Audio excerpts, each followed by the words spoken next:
Good morning दोस्तों, आप सभी का मेरे यूट्यूब चैनल पर स्वागत है। देखिए आज की नई टॉपिक है चैप्टर नंबर 6 पे फ्रेजियोग्राफी आपको स्टडी कराना है, ठीक है ना। और ये बहुत ही सिंपल है, बहुत ही आसानी से इसको सरल लैंग्वेज पर मैं आपको समझाता हूँ इसको, ठीक है। जैसे देखिए आपका आई हैव एक फ्रेज हो गया। इसके बाद आप देखेंगे नेक्स्ट इस पे हाउ कैन दे। जब इसको आप शॉर्ट हैंड पे बनाएंगे तो ये आई और ये हैव हो गया। और इसके बाद जब इसको आप बनाएंगे तो हाउ कैन दे। तो यहीं से इसकी डिफिनेशन निकल के आ जाती है फ्रेजोग्राफी की। जब टू या more than two word clear आते हैं और उनको हम विदाउट लिफ्टिंग द पेन, बिना पेन को उठाए हुए शॉर्ट हैंड पे राइट करते हैं, वही आपका फ्रेजोग्राफी होता है, ठीक है ना। कई सारे वर्ड जब आए और उनको हम एक फ्रेज जब बनाते हैं विदाउट लिफ्टिंग द पेन, तो इस तरह की कंडीशन को ही हम लोग फ्रेजोग्राफी कहते हैं, ठीक है ना। ये जो फ्रेज होते हैं ना, और ये एक अच्छा सेंस देते हैं हमारा, ठीक है ना। तो ये क्या करते हैं, ये फ्रेजियोग्राफी का शॉर्ट हैंड पे यूज क्या होता है, ये किसी जो राइटर होते हैं जो लिखते हैं शॉर्ट हैंड, उनकी स्पीड को और उनकी जो फ्लुएंसी होती है, फ्लुएंसी और उनकी स्पीड को मेंटेन करते हैं, इंक्रीज करते हैं, क्लियर। तो इसलिए हम जो है शॉर्ट हैंड पे फ्रेजियोग्राफी का इस्तेमाल करते हैं। जैसे देख लीजिएगा, अब इसके बाद ये चीजें आपको समझ में आ गई होंगी कि फ्रेजियोग्राफी है क्या। यहाँ से ये फ्रेज और प्लस इसका यहाँ से हो जाएगा ग्राफी। ग्राफी जो होती है ये लिखावट होती है, ठीक है ना। और ये फ्रेज कई सारी इस पे टू या मोर देन टू वर्ड्स से आपका फ्रेज बनता है। तो इस तरह करके ये फ्रेज और प्लस ग्राफी मिलके आपका बन गया फ्रेजोग्राफी, ठीक है ना। और इसको हिंदी में कहते हैं क्या है, वाक्यांश लेखन कहते हैं, ठीक है ना। अब कुछ चीजें आपको बताना है कि इनकी पोजीशन का इस्तेमाल हम कैसे करते हैं, कैसे इनका हम पोजीशन यूज करते हैं। तो पोजीशन पे आप देखेंगे, जैसे आता है आपका आई थैंक यू, ठीक है ना। तो आपको देखेंगे आई का जो ग्राम लॉक्स होता है, ये आपका क्या होता है, आई अबव द लाइन बनता है। तो इसी को अबव द लाइन आई, फिर इसी पे थैंक और ये आपका यू हो गया। ये आपका अब द लाइन यूज हो रहा है। इसके बाद आप देखेंगे तीन वर्ड इस पे, विच, विथ, मच, फिर इसके बाद आपका विथ, विच, और इसके बाद आपका आएगा विथ ईच, ठीक है ना। जब इन तीनों फ्रेज को कैसे हम शॉर्ट हैंड में बनाएंगे, तो विथ के लिए याद रखिएगा ग्राम लॉक्स हम इस तरह यूज करते हैं, ठीक है। ये आपके ग्राम लॉक्स पे दिया हुआ है इसी में आगे। और मच के लिए अबव द लाइन यूज करते हैं, तो ये आपका अबव द लाइन रहेगा। फिर इसके बाद देखेंगे विथ विच के लिए, तो ये विथ का ग्राम लॉक्स और इस पे विच आपका टच द लाइन हो जाता है। और तीसरे पे जब हम आएंगे तो यहाँ से विथ ईच, ईच आपका क्या होता है, थ्रू द लाइन होता है। तो याद रखिएगा अबव द लाइन,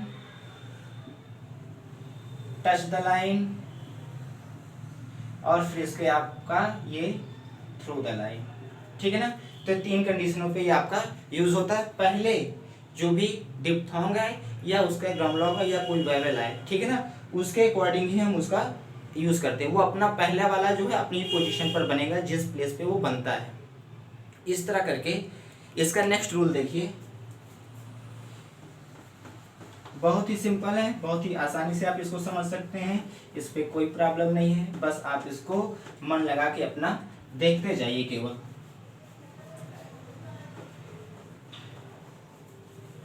इसका देखिए नेक्स्ट रूल क्या है।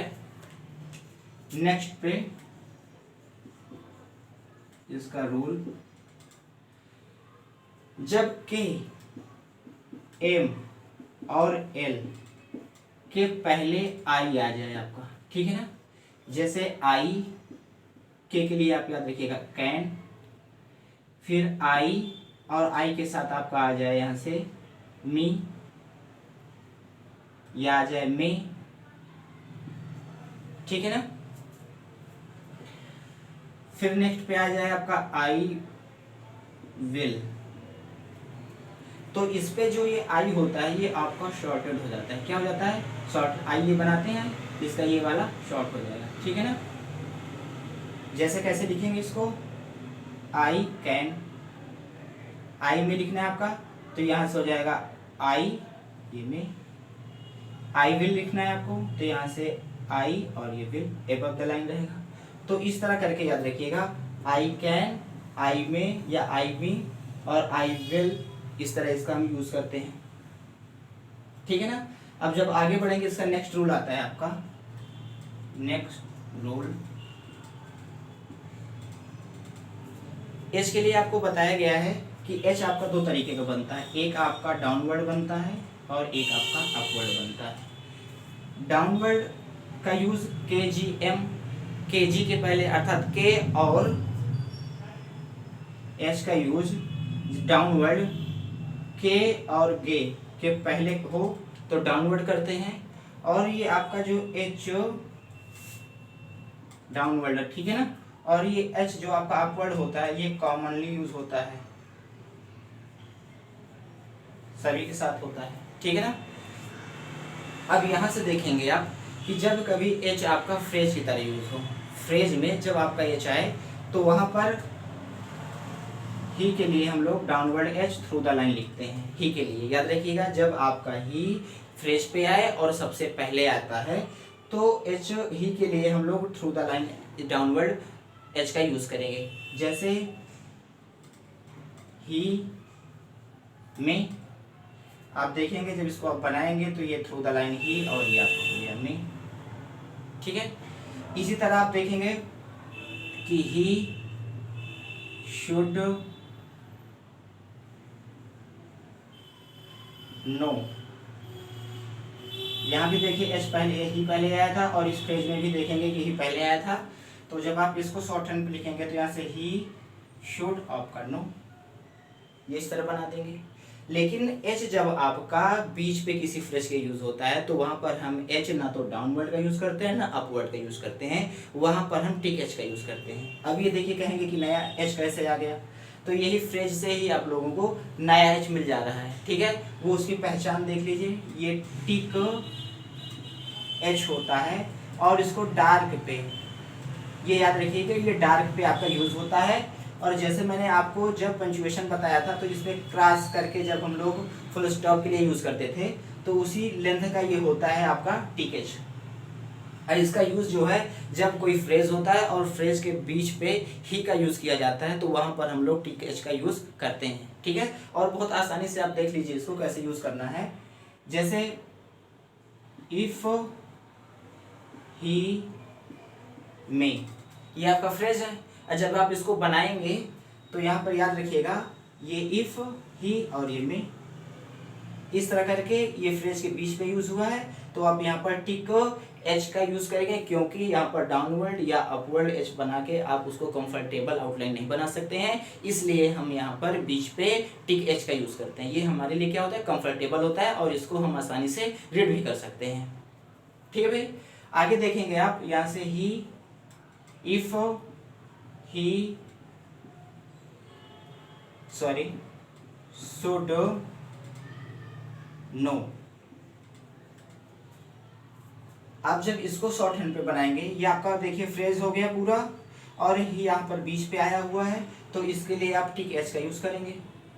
जैसे यहाँ if he should know. Clear? तो यहाँ से आपको डिफाइन हो जाएगा कि डाउनवर्ड एच, अपवर्ड एच, और एक तीसरा आपका ये टिक एच मिल गया। कैसे, किनका कहाँ यूज होता है मैंने बता दिया है। डाउनवर्ड का यूज कहाँ होता है, अपवर्ड का कहाँ यूज होता है, और टिक एच का यूज कहाँ होता है। यहाँ से चीजें आपको आसानी से तीनों एच के बारे पे क्लियर हो जाएगा, यहाँ पर कोई कंफ्यूजन नहीं होना चाहिए। आगे देखिए, कभी कभी क्या होता है कि कुछ ग्राउंड लॉक्स होते हैं, जैसे मच होता है। मच के लिए हमने पढ़ा है कि एबव द लाइन हम लोग लाइट पे यूज करते हैं, तो कंफर्टेबल रहे हमारे लिए और हम उसको आसानी से पढ़ भी सकें, तो इसके लिए जो है हम मच का फुल स्टॉप बनाते हैं। जैसे सो मच हो गया आपका, फिर इसके बाद आपका आता है हाउ और ये मच हो गया। तो देखेंगे यहाँ पर ये सो के लिए ये बन गया आपका, और यहाँ से ये मच हो गया। आसानी हो रही ना, उसको कंफर्टेबल हो रहा है ना ऐड करने पे, और आसानी से हम इसको रीड भी कर सकते हैं। फिर इसके बाद देखेंगे आप यहाँ से हाउ और ये मच, सॉरी ये हाउ मच, ये देखिए पढ़ने पे भी हाउ और ये मच दोनों को हम रीड भी कर पा रहे हैं आसानी से, और इसको एक साथ ऐड भी कर पा रहे हैं। तो इस तरह करके आप हाउ मच बनाएंगे। अगर आप इसको जैसे मच का ग्रामर आपको बताया गया था उसके अकॉर्डिंग अगर आप बनाएंगे तो यहाँ से देखिए शो हो गया, शो के साथ ये मच बनाएंगे तो ये आपका सी की तरह नजर आ रहा है। क्या आ रहा है? ये आपका सी की तरह नजर आ रहा है, ठीक है ना। और ये पढ़ने पे हमारे क्या करेगा, प्रॉब्लम करेगा। तो इसलिए इन दोनों पे कंफ्यूजन दूर करने के लिए हम सो मच का यूज इस तरह आपके लिए अच्छा होगा, ये आपके लिए रॉन्ग मेथड होगा। तो याद रखिएगा कि कभी कभी क्या होता है कि इस मच को जब ऐसी कंडीशनों पे आएगा तो फुल स्टॉप पे इसको बनाएंगे। चीज़ें आपको यहाँ से क्लियर हो रही हैं तो वीडियो को प्लीज़ लाइक करते रहिए और शेयर करते रहिए। आगे देखिए, नेक्स्ट रूल है इसका,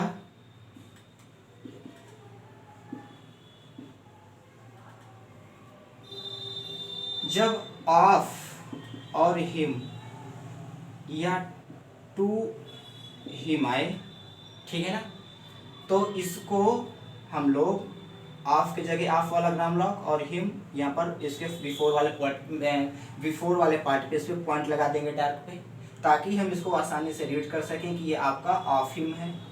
इसी तरह टू लाइन पर और ये हिम यहाँ पर पॉइंट लगा देंगे ताकि ये हमें बताए कि ये आपका टू हिम लिखा हुआ है।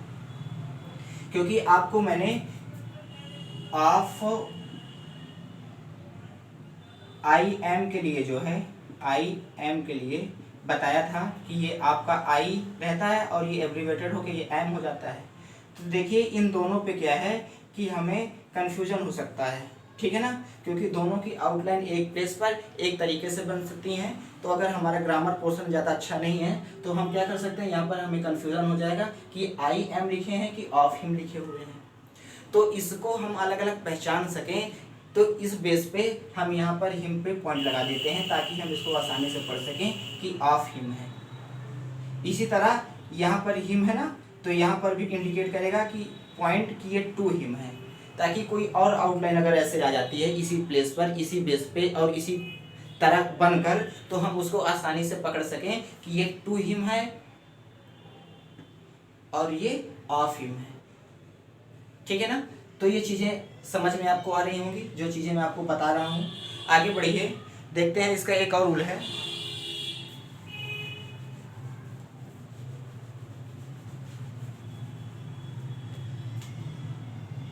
इसका नेक्स्ट रूल, चीज़ें हम बहुत गहराइयों से समझाते हैं, याद रखिएगा। आगे आपका आता है वर, दो तरीके से बनता है ये।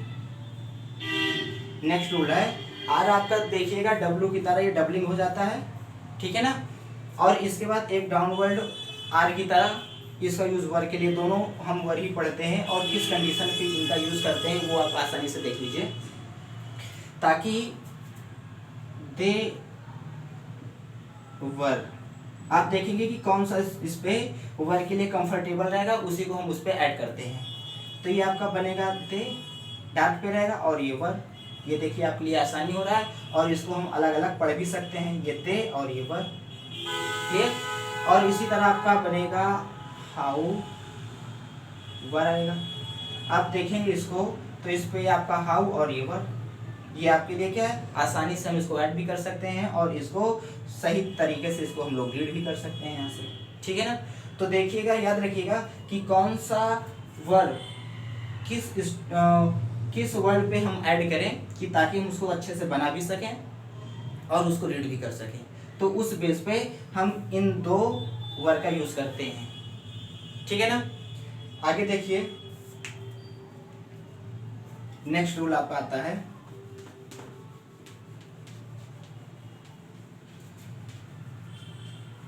और बहुत सारे एग्जाम्पल आपके बुकों पे दिए हुए हैं, आप वहाँ से भी देख सकते हैं। चीज़ें नहीं समझ में आती हैं तो प्लीज़ कमेंट करिए और बताइए, मैं उन चीज़ों को और अच्छे से आपको बताऊँगा, ठीक है ना।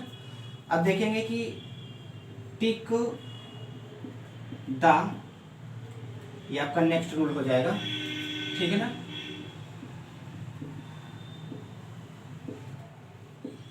दो तरीके से यूज़ करते हैं, एक तो इसका हम लोग डाउनवर्ड यूज़ करते हैं, डाउनवर्ड, और दूसरा जो यूज़ करते हैं वो अपवर्ड होता है, ठीक है ना। इसके कुछ एग्जाम्पल भी दिए हैं बोर्ड पे, आप देख लीजिए, जैसे ऑफ द, क्लियर। इसके बाद आता है आपका विथ द, फिर आता है आपका नेक्स्ट बाई द। जब आप इसको बनाएंगे तो ये आपका ऑफ, ये था, फिर इसके बाद ये आपका विथ, ये था, फिर आप बनाएंगे बाई द के लिए तो ये आपका बाई एबव द लाइन और ये था, ठीक है ना। तो इस तरह करके देखेंगे कि यहाँ पर ये द आपका डाउनवर्ड यूज हुआ है। और अपवर्ड में जब आएंगे तो इसके एग्जांपल देखेंगे यहाँ से, जैसे व्हाट द, ठीक है ना। फिर आता है इसके बाद आपका ऑन द, फिर इसके बाद आएगा आपका अगला एट द। तो जब इसको आप बनाएंगे तो व्हाट के लिए देखिए ये ग्राउंड लॉक होता है, ये देखिए अपवर्ड यूज हो गया इस पे। ऑन द के लिए देखेंगे कि 90 डिग्री पे ऑन बनता है, लेकिन जब इस पे हम द ऐड करते हैं तो ये एक एंगल पर बनता है, झुकाव पर, ठीक है ना। ऑन के लिए सीधा यूज करते हैं, लेकिन जब इस पे हम लोग द का यूज करते हैं तो ये क्या होता है, ये झुकाव पे होता है, ठीक है, याद रखिएगा। फिर ऐड, इसके बाद ऐड द देखेंगे आप तो ऐड लाइन के ऊपर और ये द। तो द का जो टिक लगता है आपका दो तरीके से लगता है, एक डाउनवर्ड लगता है, एक अपवर्ड लगता है। कैसे यूज करते हैं और कौन सा द किस पे कंफर्टेबल रहेगा उसके अकॉर्डिंग इसका हम यूज करते हैं।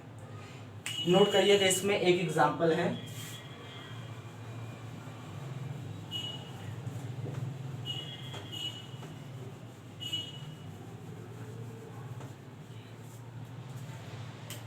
एक नोट है, याद रखिएगा, ये आपको कंफ्यूजन से बचाएगा और गलतियों से भी बचाएगा। जैसे कि ऑन द आता है और एक आपका बढ़ता आता है, इन दोनों का जो, जब दोनों को बनाते हैं द के साथ तो दोनों का एंगल एक होता है, लेकिन इनके प्लेस जो होते हैं वो डिफरेंस होते हैं। जैसे ऑन द बनाते हैं तो ये आपका एबव द लाइन रहता है इस एंगल पर, और इसी एंगल पर जब बट द बनाते हैं तो ये आपका टच द लाइन बनाते हैं। तो यहाँ याद रखिएगा कि ऑन द आपका एबव द लाइन रहेगा और बट द जो आपका होगा वो टच द लाइन रहेगा। इन दोनों के डिफरेंसों से हम लोग, दोनों पे गलतियां ना हो, कौन सी चीज़ें कहाँ पर बनेंगी, ये चीज़ें आपको यहाँ पर बहुत ही ज़्यादा केयर करने की ज़रूरत है, क्लियर। तो इस तरह करके फिजियोग्राफी पे आपके इतने सारे रूल्स थे, आप इनको अच्छे से रीड करिए, मेमोराइज करिए, इनकी जो भी एक्सरसाइज है वो प्रैक्टिस करिए। इसका जो भी फिजियोग्राफी आपका बचा हुआ है वो मैं आपको अपनी नेक्स्ट वीडियो पर बताता हूँ। Thank you.